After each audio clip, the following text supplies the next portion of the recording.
Airstrikes hit Houthi targets in Yemen over the weekend after recent attacks on Israel. The Israeli military says it also bombed Hezbollah command centers in Lebanon.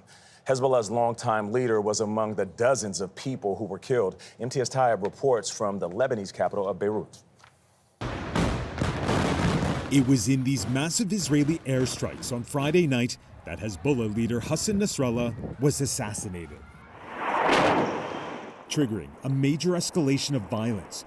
All weekend, Israel has been relentlessly pounding sites across Lebanon's south and east, but mainly the southern Beirut suburb of Dahia, where entire residential buildings have been flattened. We went to the aftermath of one Israeli strike on the edge of Dahia, which was still smoldering. Well, this was once a 5-story building, and it's pretty much all but obliterated. Okay, we don't know exactly what that was. That clearly a very loud strike in the distance, and it really just underscores the situation across southern Beirut as Israel continues to strike it heavily. Over the past week, Israel has assassinated at least 5 Hezbollah commanders, 19 in the past few months, decapitating the Iranian-backed militant group's leadership. But this rapid escalation of violence has also killed at least 1,000 others in just the past 2 weeks, 105 on Sunday alone. According to the country's prime minister, who also said nearly 1 million people have been displaced.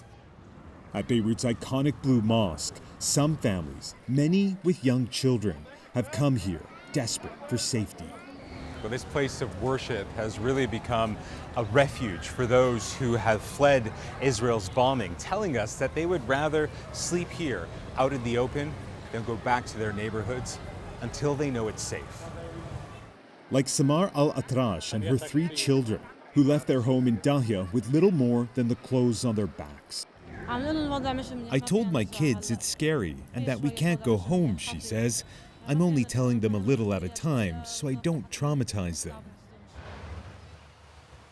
Now, President Biden has said an all-out war must be avoided. But take a look at this video from CBS News' Chris Livesay and team who are on the northern Israeli border with Lebanon, where tanks and armored vehicles have been massing in what's being described as the clearest sign yet Israel is preparing for some kind of ground invasion, something that has the potential of being far deadlier than anything we've seen so far. Tony.